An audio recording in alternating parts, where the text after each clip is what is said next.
ఇట్లు పలికసాగెను. ప్రభూ, నీవు భౌతిక జగత్తును నడుపు వాడవు. నీవే ఈ జగత్తును త్రిగుణములను సృష్టించిన వాడవు. కనుక సకల జీవులకు ఆశ్రయస్థానమగు నన్ను ధరణి సృష్టించినది కూడా నీవే. అయినను ఓ దేవా, నీవు పూర్ణ స్వతంత్రుడవు. అటువంటి నీవు ఇప్పుడు ఎదుట నిలబడి ఆయుధములతో నన్ను చంప సిద్ధపడినచో నేనెవరిని ఆశ్రయించగలను? ఎవరు నాకు రక్షణ ఇవ్వగలరు? భాష్యము. ధరణి ఇచట పృథువు ఎదుట సంపూర్ణ శరణాగతి లక్షణములను ప్రదర్శించుచున్నది. ఎవడినైతే కృష్ణుడు చంపగోరునో అతడిని ఎవ్వరూ కాపాడలేరని, ఎవడినైతే కృష్ణుడు రక్షించునో అతడిని ఎవ్వరూనూ చంపలేరని సాధారణముగా చెప్పబడేది విషయమే. పృథువు ధరణిని చంప సిద్ధపడినందున ఆమెకు రక్షణము నొసగు వారెవ్వరూనూ లేరు. మనందరకు భగవానుడి నుండియే రక్షణము లభించుచున్నది. కనుక అతనికే ఎల్లరూ శరణుజొచ్చుట యుక్తమైనది. కనుకనే శ్రీకృష్ణుడు భగవద్గీతలో 18.66 ఈ విధముగా ఉపదేశించుచున్నాడు. సర్వధర్మాన్ పరిత్యజ్య మామేకం శరణం వ్రజ, అహం త్వాం సర్వపాపేభ్యో మోక్షయిష్యామి మా శుచః. సర్వధర్మములను పరిత్యజించి నన్ను శరణు పొందుము, నిన్ను సమస్త పాపముల నుండి నేను ఉద్ధరించదను, భయము నొందకము. శ్రీల భక్తి వినోద ఠాకూరులు ఈ విషయమున్న ఇట్లుగా గానము చేసిరి. హే ప్రభు, నా మనస్సు ఇల్లు భౌతిక అవసరములకు కేంద్రము వంటిది. దేహము, దేహ సంబంధమున గల సమస్తము ఇప్పుడు నీకే అర్పించబడింది. కోరినట్లు వర్తించుటకు నీవు పూర్ణ స్వతంత్రుడవు. నీకిష్టమైనచో నన్ను చంపవచ్చును లేదా రక్షించవచ్చును. ఏ పరిస్థితిలోనైనను నేను నీ నిత్య దాసుడను కోరినట్లు చేయుటకు నీకు సమస్తాధికారము కలదు. ఓం అజ్ఞానతిమిరంధస్య జ్ఞానాంజనశలాకాయ చక్షురున్మిళితం యేన తస్మై శ్రీగురవే నమః. నమో ఓం విష్ణుపాదాయ కృష్ణప్రేష్ఠాయ భూతలే శ్రీమతే భక్తివేదాంత స్వామినితి నామే. నమస్తే సారస్వతే దేవే గౌరవాణి ప్రచారిణే నిర్విశేష శూన్యవాది పాశ్చాత్య దేశతారిణే. జయ శ్రీకృష్ణ చైతన్య ప్రభు నిత్యానంద శ్రీ అద్వైత గదాధర శ్రీవాసది గౌరభక్తవృంద. హరే కృష్ణ కృష్ణ కృష్ణ హరే హరే, హరే రామ రామ రామ హరే హరే. హరే కృష్ణ.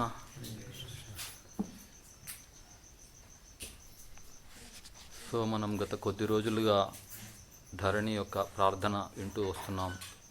ఏ విధంగా పృథు మహారాజ్ ధరణిపై కోపంగా ఉన్నారో చూసాం. మళ్ళీ ధరణి వేడుకుంటుంది మహారాజుని.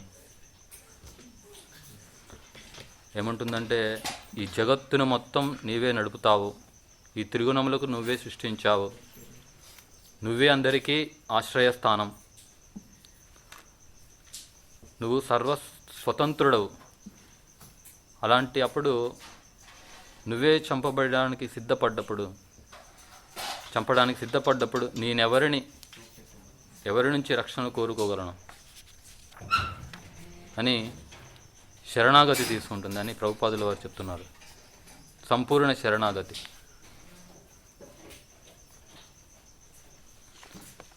సో బంగ్లాలో ఒకటి ఉంది, రాకే కృష్ణ మారే కృష్ణ రాకేకి.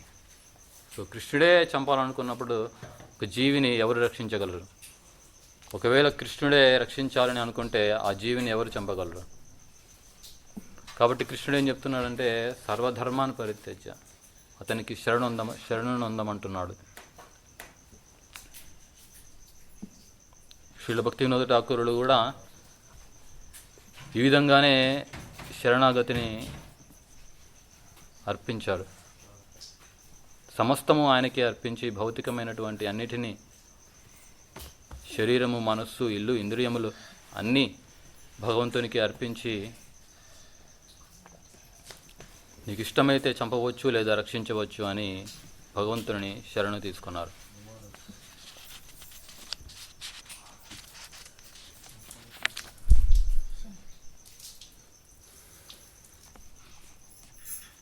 సో భగవంతుడు ఏ విధంగా రక్షిస్తాడు అన్నప్పుడు, ముఖ్యంగా ఈ డిసెంబర్ మాసంలో మనం పుస్తక వితరణ మారథాన్ అన్ని ప్రాంతంలో జరుగుతుంది. సో ఒక కథ నాకు గుర్తొస్తుంది. సో సో అమెరికాలో డెట్రాయిట్లో ఒక భక్తుడు ఉండేవాడు. సో అతడు ఎంతో అద్భుతంగా పుస్తక వితరణ చేసేవాడు. అతని సేవ మరొకటి లేదు, పుస్తక వితరణే అతని సేవ. ఉదయం నుంచి సాయంత్రం దాకా పుస్తక వితరణ చేసి సాయంత్రం వచ్చి విశ్రాంతి తీసుకునేవాడు. సో అలాగా మంగళహారతి, గురు పూజ, తర్వాత ప్రసాదం తీసుకొని పుస్తక వితరణకు బయలుదేరేవాడు. సో సిటీ మొత్తం, టౌన్స్ మొత్తం తిరిగేసి ఎక్కడైతే పెద్ద పెద్ద షాపింగ్ మాల్స్ ఉంటాయో అక్కడ జన సమూహాలు ఉంటే అక్కడ వెళ్ళి పుస్తక వితరణ చేస్తూ ఉండేవాడు. సో ఒకరోజు ఒక షాపింగ్ మాల్ దగ్గర పుస్తక వితరణ చేస్తూ ఒక వ్యక్తిని కలిశాడు. ఆఫ్రికా జాతికి చెందిన అమెరికన్ పౌరుడు. అతన్ని కలిసి అతనికి వివరించాడు ఈ గ్రంథం యొక్క ప్రాముఖ్యత ఏంటి, భగవద్గీత ఎందుకు చదవాలి అని నచ్చచెప్పడానికి ప్రయత్నించాడు. సో అతను కూడా తీసుకోవడానికి సుముఖతను వ్యక్తపరిచి, నా వద్ద ఇప్పుడు డబ్బులు లేవు, నా కారులో ఉన్నవి అని చెప్పి అతన్ని కారు దగ్గరికి, దూరంగా ఉన్న పెద్ద కారు దగ్గరికి తీసుకెళ్తాడు. తీసుకువెళ్ళి ఒక పెద్ద కారు, 2 కార్లు ఉంటాయి. సో ఆ 2 కార్ల మధ్యలో ఎవరికి కనపడిన చోటికి తీసుకువెళ్ళి, సో అతని జేబులోంచి ఒక తుపాకీ తీసి ఆ నుదుటిన పెట్టాడనమాట. ఇలాగా పెట్టి, నీ దగ్గర ఉన్న డబ్బు మొత్తం నాకు ఇచ్చేసే, లేకపోతే నేను ఈ బుల్లెట్ నీ తలలోకి పంపిస్తాను అని చెప్పారు. సో కానీ ఈ డివోటీ ఏమవుతుందో అర్థం కాలేదు. అకస్మాత్తుగా ఈ పరిణామానికి ఎలాగా స్పందించాలో అతనికి అర్థం అవ్వలేదు. సో అతను అకస్మాత్తుగా అలాగా షాక్లో ఉండిపోయాడు. సో డబ్బులేమీ లేవు. ఉదయాన్నే ఆయన ఆ షాపింగ్ మాల్కి వెళ్ళాడు. నీ దగ్గర డబ్బులు ఉన్నాయి, నాకు తెలుసు, నువ్వు ఇవ్వకపోతే నేను ఇప్పుడు ఈ బుల్లెట్ని నీకు పంపిస్తాను నీ తలలోకి అని చెప్పేశాడు. సో అతను ఆ ట్రిగ్గర్ని నొక్కుతున్నాడు. సో ఇతనికి ఇంకేమీ గుర్తుకు రాలేదు, కేవలం ఆ నరసింహుని ప్రార్థన గుర్తుకొచ్చింది. నమస్తే నరసింహాయ ప్రార్థన అతను చెప్తున్నాడు. సో ఎప్పుడైతే ఈ ట్రిగ్గర్ని ఆయన నొక్కాడో బుల్లెట్ బయటికి రాలేదు. సో మళ్ళీ చూశాడు, బుల్లెట్స్ అన్నీ ఉన్నాయి, కానీ మళ్ళీ ట్రిగ్గర్ నొక్కాడు, ఆ ట్రిగ్గర్ మళ్ళీ పనిచేయలేదు. సో నరసింహుడు రక్షించానని చెప్పేసి అతను అక్కడి నుంచి ఎంతో వేగంతో పరిగెత్తి అలా పారిపోయాడు ఆ భక్తుడు. సో రాకే కృష్ణ మారే కృష్ణ రాకేకే. సో ఇలాంటి ఎన్నో భక్తులు అనుభవం చెంది సేవలో ఎన్నో అపాయాలను, భగవంతునికి ఎప్పుడైతే నిస్వార్థంగా భక్తుడు సేవ చేస్తున్నాడో ఎన్నో ప్రత్యక్ష అనుభవాలు మన యొక్క కృష్ణ భావనామృత సంఘ సంస్థలలో ఎన్నో జరుగుతున్నాయి, ఎన్నో మనం వింటూ ఉండవచ్చు.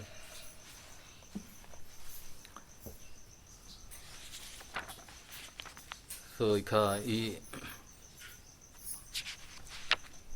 శ్లోకానికి వస్తే, పృథు మహారాజ్ శక్తి ఆవేశ అవతారం, భగవానుని యొక్క శక్తి ఆవేశ అవతారం. ప్రభుపాదుల వారు ముందు భాష్యాలలో ఒక చోట చెప్తారు, భగవంతుని శక్తి అవతారాల కల్లా ఈ పృథు మహారాజు యొక్క శక్తి అవతారము ప్రత్యేకమైనది, విశిష్టమైనది. ఇదిగాక మరి అనంతుని యొక్క అవతారము, గరుడుని యొక్క అవతారము, శివుని యొక్క అవతారము, ఈ 3 అవతారాలు కూడా సాధారణమైన శక్తి అవతారాల కన్నా ఎంతో ప్రత్యేకమైనవి అని ప్రభుపాదుల వారు చెప్పారు ఒక భాష్యంలో. సో అదేవిధంగా ఇంతకుముందు యొక్క అధ్యాయంలో ప్రభుపాదులు చెప్తారు, పృథు మహారాజు యొక్క శక్తి అవతారం కూడా చాలా ప్రత్యేకమైనది. ఎందుకంటే భగవంతుని యొక్క పరిపాలన యొక్క శక్తిని మొత్తం తీసుకొని ఈ భూమండలం మొత్తం కూడా ఆపదలో ఉన్న సమయంలో, రాజు లేని సమయంలో, ప్రజలందరూ అల్లాడుతున్న సమయంలో రక్షించాలని చెప్పేసి ఆ భగవంతుడే ఆ శక్తి అవతారంలో ఆ అవతారంగా ఆవిర్భవించి ఆ యొక్క పరిపాలన శక్తిని మొత్తం ప్రజల పాలనకు కోసం అలాగ శక్తి అవతారంగా తీసుకుని వచ్చారు అని చెప్తారు. అయినప్పటికీ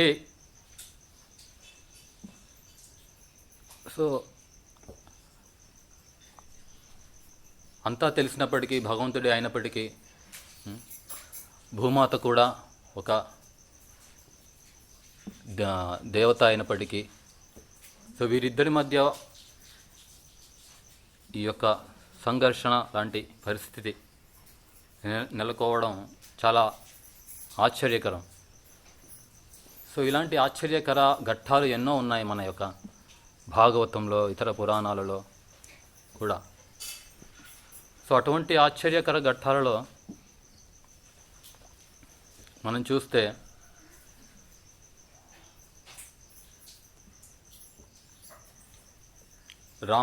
రాముడి అవతారంలో కూడా సీతని ఎందుకని అలాగా బహిష్కరణ చేశారు అని ఒక వివాదాస్పదమైన ఘట్టం ఉంది. ఇంకా ఎవరికైనా తెలుసా? ఇంకా ఏదైనా వేరే ఘట్టం, వేరే ఏదైనా ఘట్టాలు ఎవరికైనా గుర్తున్నాయా?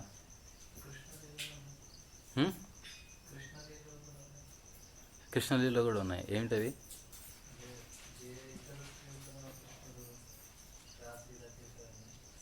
కొన్ని వివాదాస్పదమైన ఘట్టాలు ఉన్నాయి.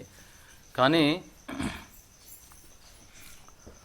అదేవిధంగా రాముడు ఒక శూద్రుడిని చంపాడు. అతడు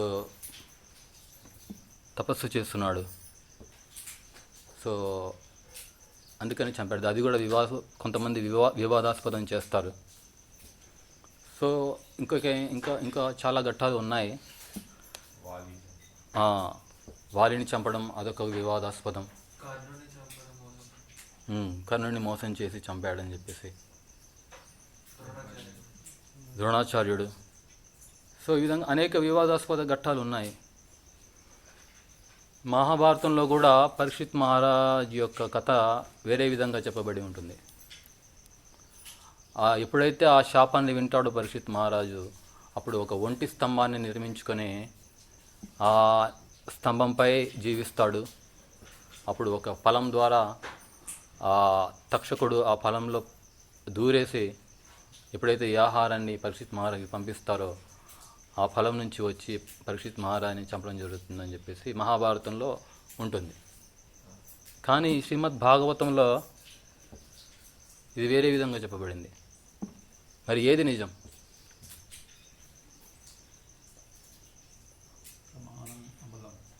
పురాణం ప్రమాణం అమలం. వేదాల్లో కూడా ఒక్కొక్క నిజాన్ని ఒక్కొక్క స్థాయిలో ఒక్కొక్కలాగా మనకి తెలియపరుస్తూ ఉంటాయి. ఉదాహరణకి మన స్కూలు విద్య చూసినప్పుడు, భౌతిక విద్య చూసినప్పుడు కాంతి ఏ విధంగా ప్రసరిస్తుంది? కాంతి సరళ రేఖా మార్గంలో ప్రసరిస్తుంది అని చెప్తారు. అది తక్కువ స్థాయి తరగతుల్లో. తర్వాత కాంతి వక్రీకరిస్తుంది అని చెప్తారు. పోయిన కొద్దీ, పైకి వెళ్ళిన కొద్దీ తర్వాతి తరగతిలో కాంతి వక్రీకరిస్తుంది. ఇంకా పైకి వెళ్ళిన కొద్దీ కాంతి వక్రీకరించడమే కాదు, అనేక పుంజాలుగా విరజిల్లుతుంది అని చెప్తారు. ఒకటో తరగతిలో చెప్పేది ఒకటో తరగతి వాడు అర్థం చేసుకోవడానికి ఆ విధంగా చెప్తారు. ఒకటి ఉంటుంది లౌకికవాదము, ఆధ్యాత్మికవాదము. లౌకికులు వాళ్ళకి తత్వము, ఆధ్యాత్మిక తత్వము కానీ, ఆధ్యాత్మిక భక్తి తత్వము కానీ వాటి మీద మనసు అనేది అందరికీ రాదు. సో అలాంటప్పుడు ధర్మానికి అనుసరంగా, లౌకిక ధర్మం అనుగుణంగా వాళ్ళు మన గ్రంథాలు, ఉపనిషత్తులు, పురాణాలు, వైదిక గ్రంథాలు అన్నీ కూడా అందరినీ దృష్టిలో పెట్టుకొని ఎవరికి ఏ విధంగా ఎక్కడ నుంచి ఉన్నత స్థాయికి తీసుకెళ్ళాలి, తద్వారా అతడు ఉన్నత స్థాయికి వెళ్ళి భక్తిలో నెమ్మదిగా భక్తిలోకి వస్తాడు. ఆ విధంగా వేదాలు కానీ ఇతర గ్రంథాలు కానీ ప్రతి గ్రంథం, ఎందుకంటే ప్రతిదీ కూడా వ్యాస భగవానుడిచే రచింపబడినది. వ్యాసుడు కూడా ఒక శక్తి ఆవేశ అవతారము. సో ఆ విధంగా ప్రతి ఒక్కరిని కూడా ఉద్ధరించడానికి అన్ని గ్రంథాలు వారి వారి స్థాయి నుంచి పై స్థాయికి తీసుకురావడానికి ఎంతో ఉపయోగపడతాయి. సో మహాభారతంలో అలా చెప్పినప్పటికీ అది తప్పు కాదు, అది కరెక్టే. మన శ్రీమద్ భాగవతం ఇది పరమ సత్యం.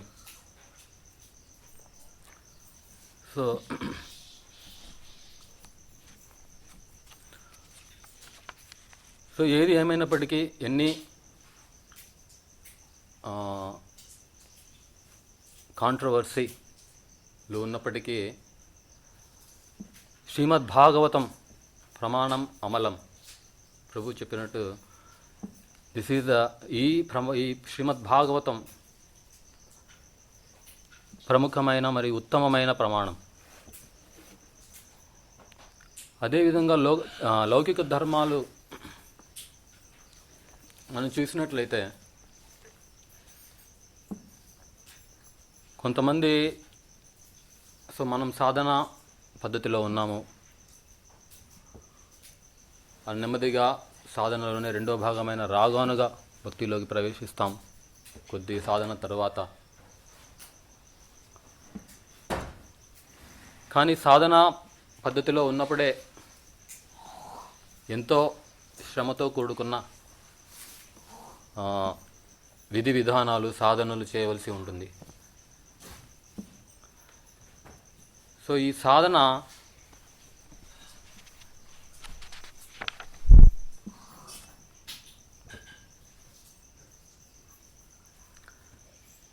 చేసినప్పటికీ త్రిగుణముల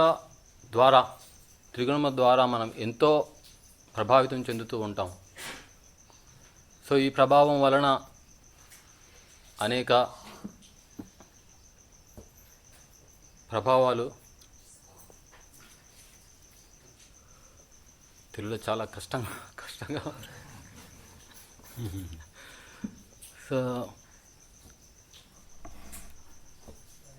సో ఒక పని చేద్దాము, దీనికి సంబంధించింది ఇలాంటి కాంట్రోవర్సీ టాపిక్, వివాదాస్పద ఘట్టమైనటువంటి ఇంకో ఘట్టమే మన కృష్ణ బుక్లో ఉంది తెలుగులో. సో అదొకటి చదువుదాము, చాలా బాగుంటుంది.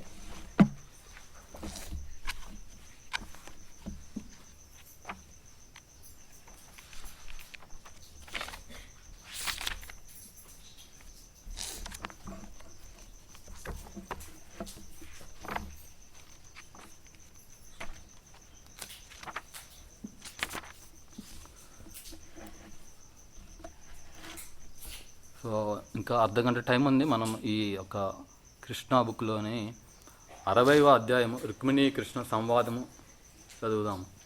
సో ఏ విధంగా కృష్ణుడు కావాలని ఏం చేస్తారు, వాదిస్తారు, రుక్మిణీదేవితో వాదిస్తారు. అది ఏ విధంగా ఉంటుందో చూద్దాం. బ్రహ్మ మొదలు చీమ వరకు ప్రాణులందరి జ్ఞాన ప్రదాత అయిన దేవాది దేవుడు శ్రీకృష్ణ భగవానుడు. ఒకరోజు రుక్మిణీదేవి శయన మందిరములో ఆసీనుడై ఉండెను. రుక్మిణీదేవి తన దాసీ జనముతో కూడి అతనికి సేవలు చేస్తుండెను. శ్రీకృష్ణుడు అట్లు రుక్మిణీదేవి పాన్పుపై ఆసీనుడై ఉండగా సేవకులు అతనికి వింజామరులు వీచసాగిరి. సంపూర్ణుడైన భర్తగా శ్రీకృష్ణుడు రుక్మిణితో వ్యవహరించిన తీరు దేవాది దేవుని సంపూర్ణమైన ప్రవర్తన తీరుకు అనుగుణముగా ఉండును. పలువురు తాత్వికులు భగవానుడు పరమ సత్యస్వరూపుడు మరియు అతనికి కొన్ని చర్యలు నిషిద్ధమని వాదిస్తుందురు. పరమ సత్యస్వరూపుడైన భగవంతుడు మానవ రూపములో అవతరించుటను వారు అంగీకరించలేరు. కానీ అది వాస్తవమునకు విరుద్ధము. మన అసమగ్రమైన ఇంద్రియ కార్యకలాపములకు భగవంతుడు గురి కాడనుట సత్యము. అతడు సర్వశక్తిమంతుడు, సర్వజ్ఞుడు.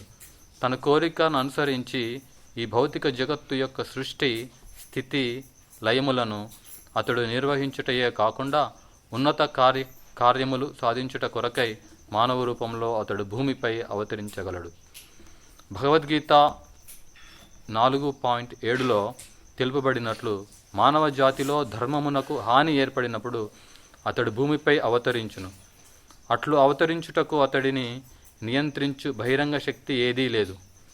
కేవలము తన స్వరూప శక్తి చేతనే తిరిగి ధర్మమును స్థాపించుట కొరకు మానవ నాగరికత ప్రగతిని నిరోధించు దుష్ట శక్తులను నిర్మూలించుట కొరకు అతడు అవతరిస్తుండును. దేవాది దేవుడు దివ్యలీలలను కొనసాగించు ఇట్టి సిద్ధాంతము అనుసరించి శ్రీకృష్ణుడు తన నిత్య రూపముతో యదువంశములో అవతరించెను. రుక్మిణీదేవి ప్రాసాదము అత్యద్భుతముగా అలంకరించబడి ఉండెను. పైకప్పుల నుండి అనేక వితానములు జరీ అంచులతోనూ ముత్యాల సరులతోనూ మనోహరముగా వేలాడదీయబడెను. విలువైన మనుల కాంతులతో భవనమంతయు ప్రకాశిస్తుండెను. భారతదేశములో గొప్ప సుగంధభరితములైన మల్లె, చమేలి పుష్పముల కుంజములు అనేకము కలవు. ఆ మొక్కల గుబురుల నుండి పూలు గుత్తులుగా వికసించి రాజప్రాసాదపు సోయగమును ఇనుమడింపచేస్తుండెను. ఆ పువ్వుల అద్భుత పరిమళములకు మురిసి తుమ్మెదల గుంపులు ఆ మొక్కల చుట్టూ మూగుతుండెను. రాత్రి సమయములలో కిటికీ గుండా మనోహరముగా వెన్నెల లోపలికి పడుతుండెను. పారిజాత వృక్షములు విరుగబూసినవి. ఆ పువ్వుల సువాసనను మంద పవనములు నలుదిక్కులు మోసుకుపోతుండెను. ప్రాసాదములో పరిమళ ధూపములు పైకి లేస్తుండెను. కిటికీల తలుపుల సందుల నుండి ఆ సుగంధ ధూపముల బయటికి వరకు వస్తుండెను. శయన మందిరములో తెల్లని పాల నురగ వంటి దుప్పట్లు పరిచినట్లు పాన్పులు కలవు. సమస్త సౌకర్యములు గల శయన మందిరములో శ్రీకృష్ణుడు అట్లు రుక్మిణీదేవితో పాటుగా ఆమె పరిచారకులు చేయు సేవలను అందుకొనుచు ఆనందిస్తుండెను. రుక్మిణీదేవి తన పతి అయినట్టి దేవాది దేవుని ఆరాధించు అవకాశము కొరకు ఉత్సాహముతో ఎదురు చూస్తుండెను. తాను స్వయంగా భగవంతుని ఉపచారము చేయదలచి పరిచారిక చేతి నుంచి వింజామరను తీసుకొని భగవానునికి వీగసాగెను. చామర దండము బంగారముతో చేయబడినది, విలువైన మణులతో పొదగబడింది. అన్ని వ్రేళ్లకు రత్నములు పొదిగిన ఉంగరములను ధరించిన రుక్మిణీదేవి హస్తములో ఆ చామరును మరింతగా శోభించెను. మువ్వలతో కూడిన మంజీరములతో ఆమె పాదములు అలంకరించబడినవి. ఆమె చీర కుచ్చిళ్ల నుండి మధురముగా ధ్వని వినవస్తుండెను. రుక్మిణీదేవి సమున్నత ఆమె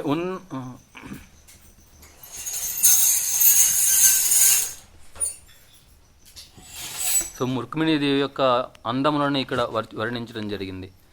ద్వారకా నగరంలోని రుక్మిణీ కృష్ణుల లీలలన్నీ అత్యున్నతమైన ఐశ్వర్యమును సూచించు లక్ష్మీనారాయణుల లీలలేనని ప్రామాణిక భక్తులు అంగీకరించిరి. ద్వారకలోని నాగరక లక్షణములతో కూడిన లీలలతో పోల్చి చూచినచో బృందావనములోని రాధాకృష్ణ లీలలు సామాన్యములుగాను గ్రామీణములుగాను కనిపించును. రుక్మిణీదేవి గుణములు ఎంతో అందమైనవి. ఆమె నడతకు శ్రీకృష్ణుడు మిక్కిలి ఆనందించెను. నారదుడు ఇచ్చిన పారిజాత పుష్పమును శ్రీకృష్ణుడు రుక్మిణీదేవికి బహూకరించగా సపత్ని మాత్సర్యముతో సత్యభామ వెంటనే తనకు అట్టి పుష్పము కావలెనని తనను కోరుట శ్రీకృష్ణునకు గుర్తుండెను. పారిజాత వృక్షమునే తెచ్చి ఇచ్చెదనని వాగ్దానము చేసినచో తప్ప ఆమెను అనునయించుట సాధ్యపడలేదు. శ్రీకృష్ణుడు ఆ వాగ్దానమును చెల్లించి స్వర్గలోకము నుండి పారిజాత వృక్షమును తెచ్చి భూలోకములో నాటించెను. ఆ సంఘటన పిమ్మట సత్యభామకు పారిజాత వృక్షమును తెచ్చి ఇచ్చినందుకు బదులుగా రుక్మిణి తనకు ఏదైనా కోరిక కోరునేమోనని శ్రీకృష్ణుడు భావించెను. కానీ రుక్మిణి ఆ ప్రసక్తినే తీసుకురాలేదు. ఆవిడ గంభీర స్వభావురాలు. శ్రీకృష్ణుడు సేవతోనే ప్రీతి చెందును. శ్రీకృష్ణుడు ఆమెకు ఏ విధముగానో చిరుకోపమును తెప్పించవలనని భావించెను. అందమైన రుక్మిణీదేవి వదనము ఆగ్రహించినప్పుడు ఎట్లుండునో చూచుట కొరకై అతడు ఒక పథకమును పన్నెను. శ్రీకృష్ణునకు 16,100 మంది భార్యలు ఉండినను అతను తన ప్రతి ఒక్క భార్య పట్ల సమాన దాంపత్య ప్రేమను ప్రదర్శిస్తుండెను. భార్య ప్రణయ కోపముతో తనను విమర్శించున్నట్లు సన్నివేశములను కల్పించి కూడా అతడికి ఒక సరదా. అది అతనికి ఎంతో ఆనందమును కలిగించును. రుక్మిణీదేవి విషయంలో ఆమె గంభీర స్వరూపుల అగుట చేత మరియు ఎల్లప్పుడూ భగవంతుని సేవలో నిమగ్నురాలైనందున అతడు ఆమెలో ఎట్టి దోషమును ఎత్తి చూపలేకపోయెను. కనుక అతడు చిరుమందహాసముతో ప్రేమతో పరిహాసముగా పలుకసాగెను. రుక్మిణి భీష్మక మహారాజు పుత్రిక కనుక అతడు రుక్మిణి అని కాకుండా రాజపుత్రి అని సంబోధించి ఆమెతో ఇట్లు పలుకసాగెను. నా ప్రియమైన రాకుమారి, నాకొక విషయము మిక్కిలి ఆశ్చర్యమును కలిగిస్తుండెను. గొప్ప గొప్ప రాజవంశములలోని రాకుమారులెందరో నిన్ను వివాహమాడదలిచిరి. వారిలో కొందరు రాజులు కాకపోయినను వారు గొప్ప ఐశ్వర్యవంతులు, సత్ప్రవర్తనులు, విద్వాంసులు, రాజులందరిలో ప్రఖ్యాతులు, సుందరాకారులు, సగుణ సంపన్నులు, ఉదారవేత్తలు, అన్ని రకాలుగా యోగ్యులైన వారు. దీనికి తోడు నీ తండ్రి సోదరుడు వారితో నీ వివాహముకు అభ్యంతరము చెప్పలేదు. పైపెచ్చు నిన్ను శిశుపాలునికిచ్చి వివాహము జరిపించవలెనని మీ ఇరువర్గముల వారు మాట కూడా ఇచ్చుకొనిరి. శిశుపాలుడు మహారాజు నీ అందమును చూచి ఉన్మాది అయినట్టివాడు. అతడిని నీవు వివాహమాడి ఉండినచో అతడు నీకు నమ్మిన బంటుకు వలె నీ వెంటనే ఉండేవాడు. శిశుపాలునితో పోల్చి చూచినచో నేను సామాన్యుడను. దానిని నీవు ఈ పాటికే గ్రహించే ఉందువు. శిశుపాలునితో వివాహమును నిరాకరించి అతని కంటే అన్ని విధములుగా అల్పుడైన నన్ను వరించుట గొప్ప ఆశ్చర్యమును కలిగిస్తుండెను. నీ వంటి లావణ్యవతికి, గంభీర స్వభావురాలికి, ఉత్తమురాలికి పతి అయ్యేందుకు యోగ్యత నాకు ఏమాత్రమునూ లేదని భావిస్తుంటిని. నీవు నన్ను వరించేలా ప్రోత్సహించిన కారణమేమిటో నేను తెలుసుకోవచ్చునా? నేనిప్పుడు నిన్ను అతి లావణ్యవతి, ఓ నా ప్రియపత్ని అని సంబోధించవచ్చును. ఏమైనను నా నిజస్థితిని నేను నిన్ను వివాహమాడదలిచిన ఇతర రాకుమారులందరికంటేనూ తక్కువవాడని తెలుపదలిచితిని. ప్రప్రథమ విషయము. జరాసంధునికి భయపడి నేను ఈ దుర్గమును సముద్రపు మధ్యమున నిర్మించుకొనిన విషయమును నీవు ఎరుగుదువు. ఇతరులకు నేను ఈ రహస్యమును తెలుపకపోయినను నేను నీవు భావిస్తున్నంత గొప్ప వీరుడను కానని నీవు తెలుసుకొనుట కూడా అవసరము. నేను పిరికివాడను, శత్రువులను అనిన భయము. గొప్ప గొప్ప రాజులెందరో నాకు శత్రువులగుట చేత నాకు భద్రత అనేది లేదు. అనేక రకములుగా వారిని ఎదిరించి స్వయముగా నేనే వారితో ఈ వైరమును కొని తెచ్చుకొంటిని. నాలోని మరొక దోషమేమనగా నేను ద్వారక సింహాసనమును అధిష్ఠించినను ఆ సింహాసనముపై నాకు ఎట్టి హక్కు లేదు. నా మేనమామ కంసుని వధించి నేను ఈ రాజ్యమును సాధించితిని. వాస్తవమునకు ఈ రాజ్యము మా మాతామహునికి చెందును. కనుక నేను రాజ్యము లేని రాజును. అంతేకాకుండా జీవితంలో నాకు నిర్ణీతమైన లక్ష్యమేదీ లేదు. జనులు నన్ను పూర్తిగా అవగాహన చేసుకోలేరు. నా జీవితముకు పరమ లక్ష్యమేమిటి? బృందావనంలోని ఒక గోపాలకుడుగానే నన్ను లోకమెరుగుదురు. నా పెంపుడు తండ్రి అయిన నందమహారాజు అడుగుజాడలలోనే నేను జీవితమును గడుపుతూ రాధారాణితోనూ ఆవిడ సఖిలతోనూ విశ్వాసపాత్రుడిగా జీవించుదునని లోకము భావించినది. కానీ ఒక్కసారిగా నేను వారందరినీ విడిచితిని. సుప్రసిద్ధుడైన రాజును కాగోరితిని. అయినను నాకు రాజ్యము దక్కలేదు. నేను రాజును కాను. నా జీవిత లక్ష్య విషయంలో జనులు విస్మితులవుతుందురు. నేను గొప్ప బాలుడనా, నేను గోపాలుడనా, రాజకుమారుడనా, నేను నందమహారాజు పుత్రుడనా లేక వసుదేవుని పుత్రుడనా అని వారు తేల్చుకోకుండిరి. నాకు జీవితములో ఒక నిర్ణీత లక్ష్యము లేకపోవట చేత జనులు నన్ను దేశదిమ్మరిగా భావిస్తుంటారు. ఇట్టి దేశదిమ్మరి భర్తను నీవు వరించుటవా నాకు ఆశ్చర్యం కలిగిస్తుండెను. అంతేకాకుండా నేను సాంఘిక ప్రవర్తనలో కూడా మిక్కిలి అనాగరికుడును. ఒక వ్యక్తి ఒక భార్యతో సంతృప్తి చెందవడు, కానీ నేను అనేక వివాహములు చేసుకుంటుని. నాకు 16,000 కంటే అధికముగా భార్యలు కలరు. నాగరికుడైన భర్తగా వారందరికీ నేను సుఖపరచలేను. వారితో నా ప్రవర్తన గొప్ప ఏమీ కాదు. ఆ విషయమును నీవెరుగుదువు అని నేనెరుగుదును. కొన్నిసార్లు నేను విచారకర సన్నివేశములను కల్పిస్తుందును. బాల్యములో నేను ఒక పల్లెలో పెరుగుట చేత నగరవాసుల మర్యాదలు నాకు తెలియవు. సరసోక్తులతోనూ సరసవర్తనతోనూ భార్యను సంతోషపెట్టు విధానాలు నేను ఎరగను. నా అనుభవంలో కల విషయమేమనగా, ఏ స్త్రీ అయినను నా పట్ల ఆకర్షణను పెంచుకొనిచో చివరకు తన జీవితం మంతటిని దుఃఖములోనే గడపవలసి వచ్చును. బృందావనంలో గోపికలెందరో నా చేత ఆకర్షించబడిరి. ఇప్పుడు నేను వారిని విడిచి వచ్చి తిని. వారు సజీవులుగా ఉన్నను నా విరహ వేదనతో కృంగి కృషించుదురు. నేను బృందావనమును విడిచి వచ్చినప్పటి నుండి నా గోపాలక మిత్రులు, గోపికలు, రాధారాణి, నా పెంపుడు తండ్రి అయిన నందమహారాజు కూడా నిరంతరము నా కొరకు విలపిస్తూ కాలము గడుపుతుండిరను విషయమును నేను అక్రూరిని మరియు ఉద్ధవుని నుండి విని ఉంటిని. నేను బృందావనమును పూర్తిగా విడిచి ద్వారకలోని నా రాణులతో కాలము గడుపుతుంటిని. అయినను నేను మీరెవరితోనూ సరిగ్గా నడుచుకోలేకపోతుంటిని. నా ప్రవర్తన చంచలము మరియు నేను విశ్వసనీయుడైన భర్తను కాదని సులభముగా నీవు గ్రహింపవచ్చును. అనగా నా పట్ల ఆకర్షితుడగుట దుఃఖములను కొని తెచ్చుకున్నటే అని అర్థము. సౌందర్య రాశి అయిన ఓ రాకుమారి, నేనెల్లప్పుడూ నిర్దయుడననే విషయమును కూడా నీ వెరుగుదు.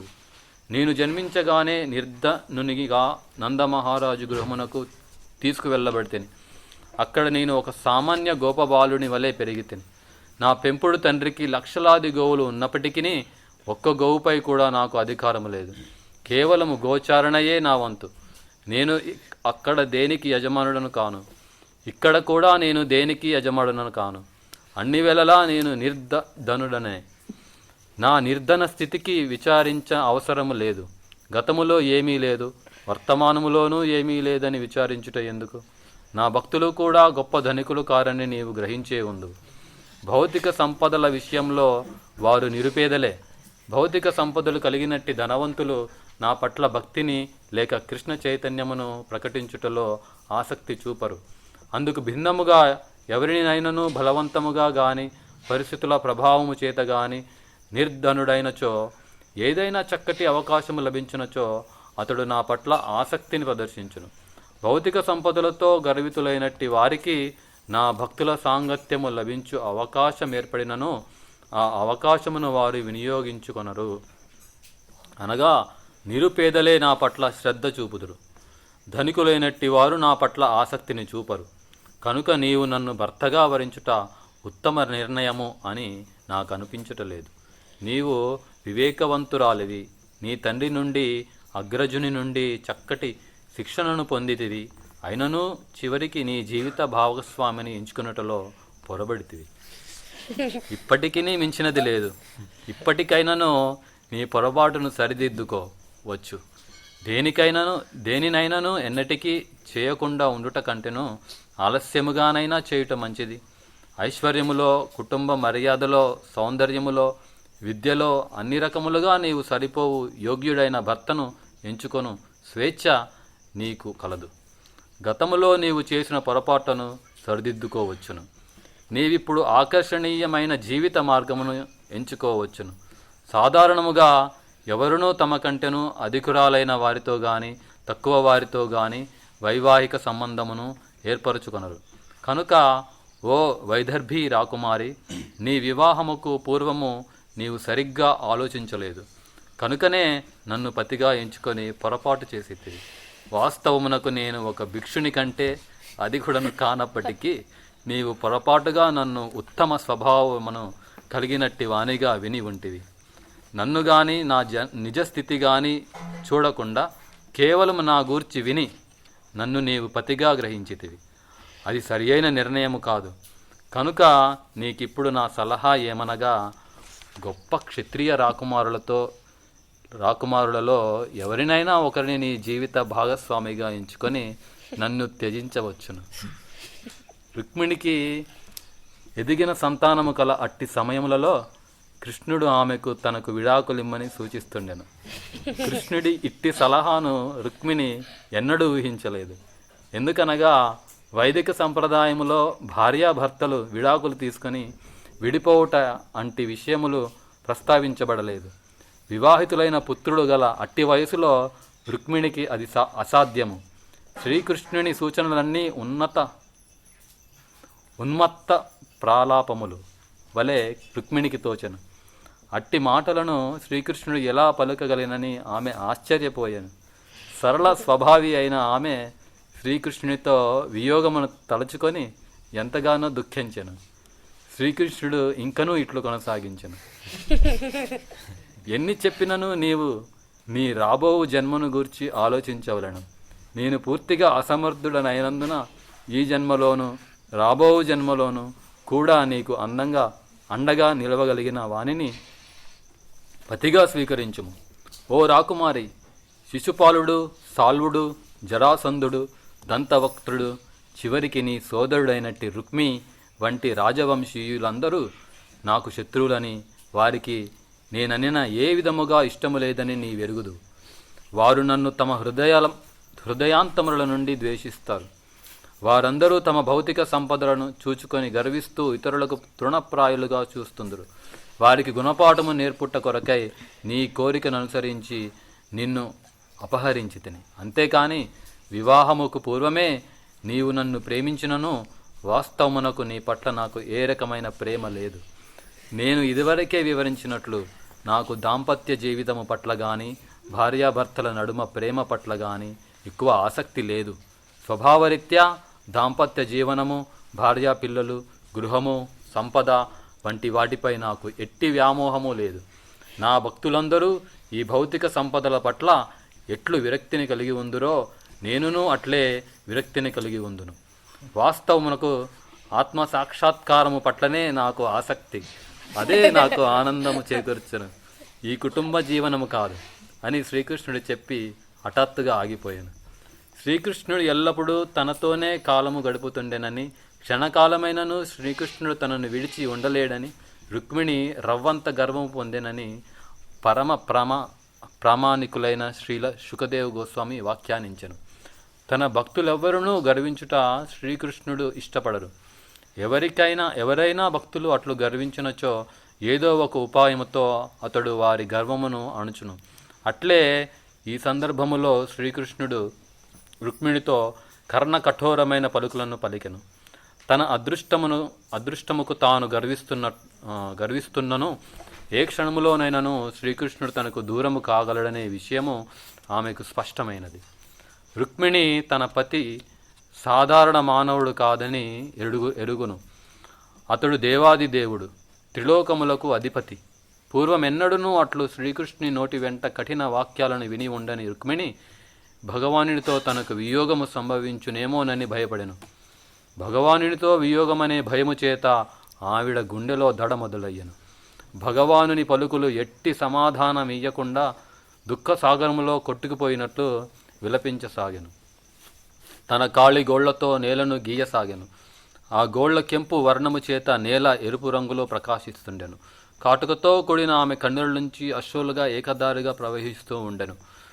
కంఠము గద్గదమై దుఃఖములతో ఒక పలుకును కూడా పలుకలేక ఆమె తల వంచుకొని కర్రలా నిశ్చేష్టురాలయ్యను.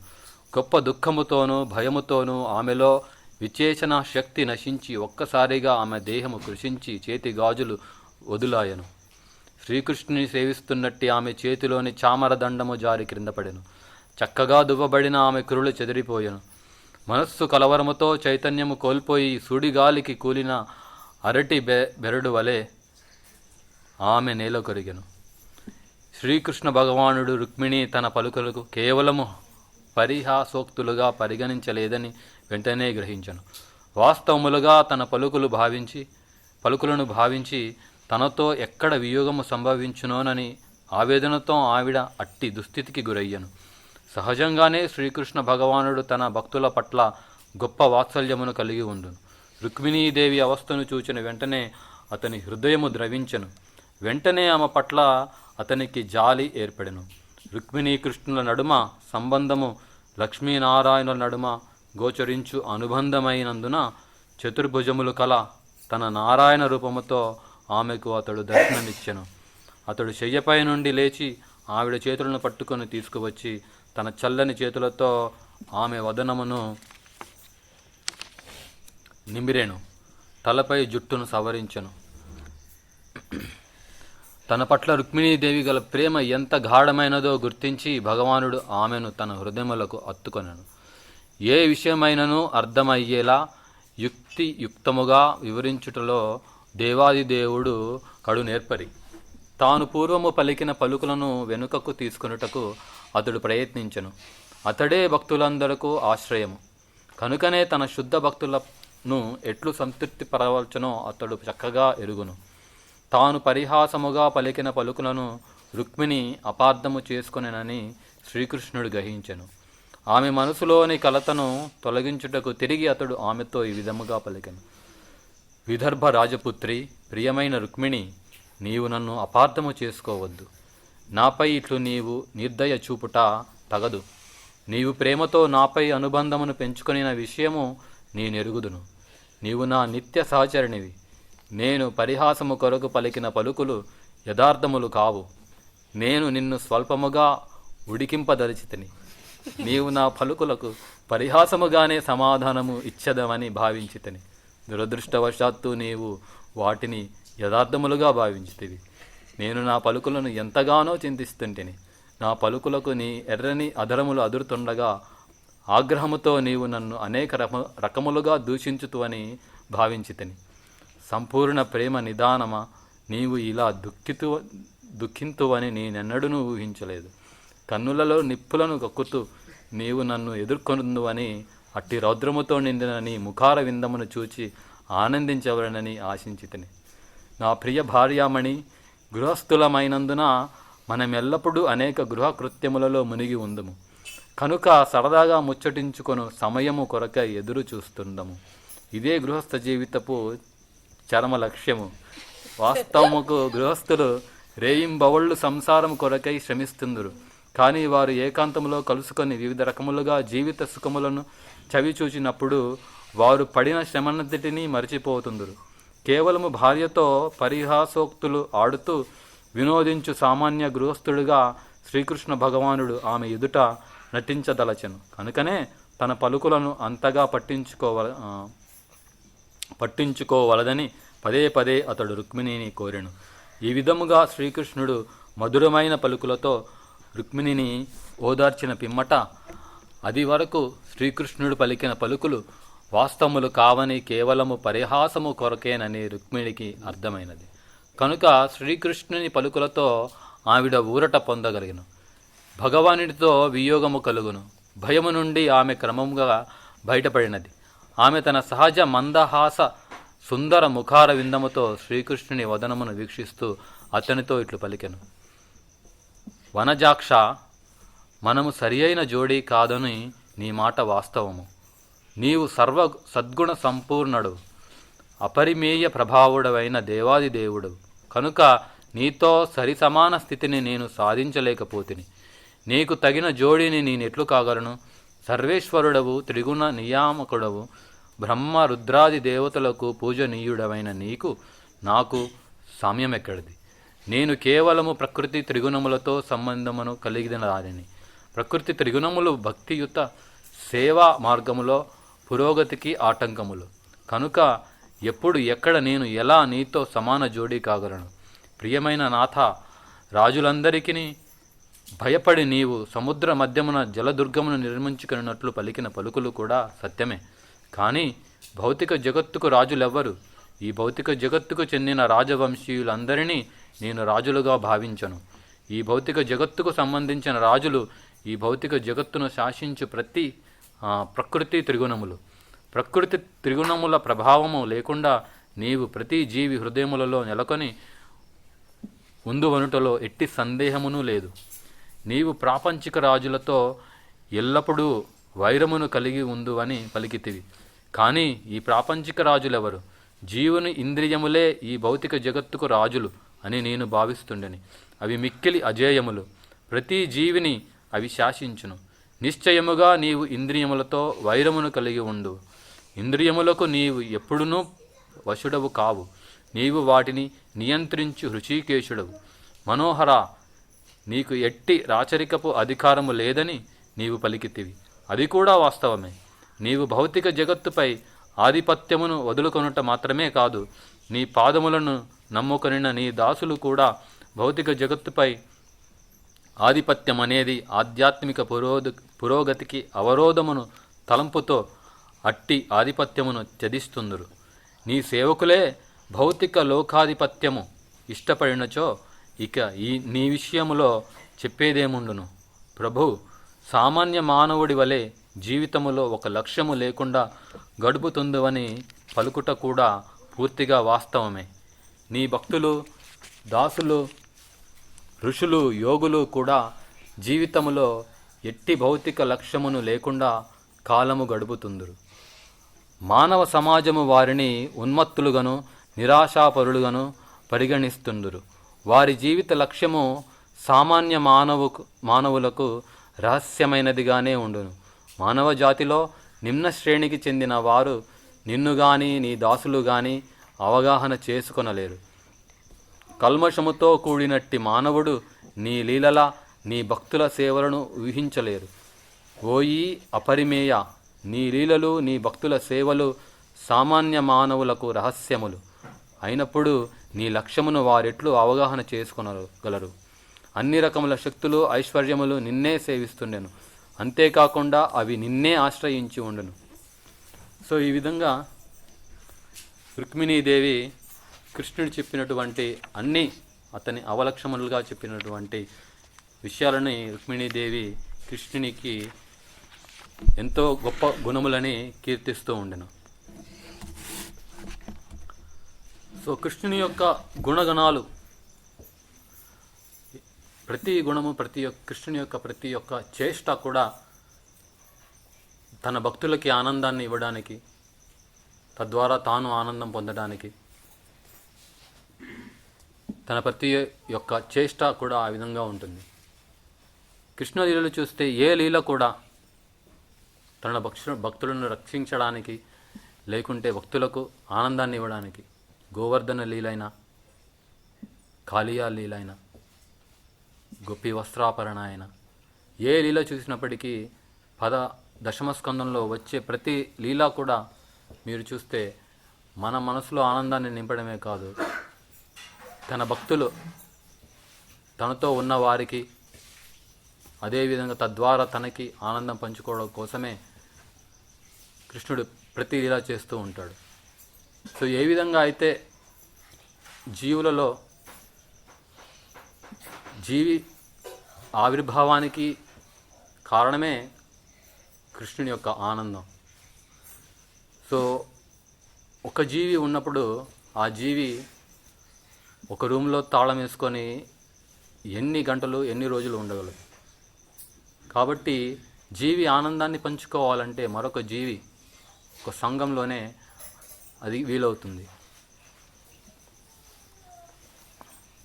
సో ఈ విధంగా మన సాధనా భక్తి చేస్తూ రోజు మంగళారతి, గురు పూజ మరియు జపము, నియమిత మాలలు చేసి, సేవ చేసి, ఈ విధంగా కృష్ణుని యొక్క లీలలు, కృష్ణుని యొక్క మధురత్వం తెలుసుకొని, మరి ఇంత కష్టపడ్డా కూడా మనం దేనికోసం చేస్తున్నాం అంటే కృష్ణుని యొక్క సేవలో ఆ మధురత, కృష్ణుని యొక్క సంఘంతో ఆ మధురత మనం అనుభవించడానికే ఈ యొక్క భక్తి. అంతంలో ఆ కృష్ణుని యొక్క ధామానికి వెళ్ళడానికి మనం ఈ భక్తి చేస్తున్నాం. కాబట్టి సో ఈ మన యొక్క భాగ్యము కృష్ణ బుక్, కృష్ణుని యొక్క పుస్తకం ప్రభుపాదుల వారు ఇచ్చారు. సో ఎవరైతే 9 స్కందములు పూర్తిగా చదువుతారో వారు 10వ స్కందానికి చదవడానికి అర్హులు. కానీ ప్రభుపాదుల వారి కృపతో మనం 10వ స్కందమైన భాగవతంలో ఈ కృష్ణ భగవానుడి పుస్తకాన్ని మనం ప్రభుపాదుల వారి కృపతో మనం చదివి ఆనందాన్ని పొందవచ్చు. మీకు ఎంతో ధన్యవాదములు. కృపతో ఎంతో పేషెన్స్తో మీరు ఇప్పటిదాకా కూర్చొని విన్నారు. హరే కృష్ణ. శ్రీ గ్రంథరాజ్ శ్రీమద్ భాగవతం కి, కృష్ణ బుక్ కి, శ్రీల ప్రభుపాద్ కి. హరే కృష్ణ.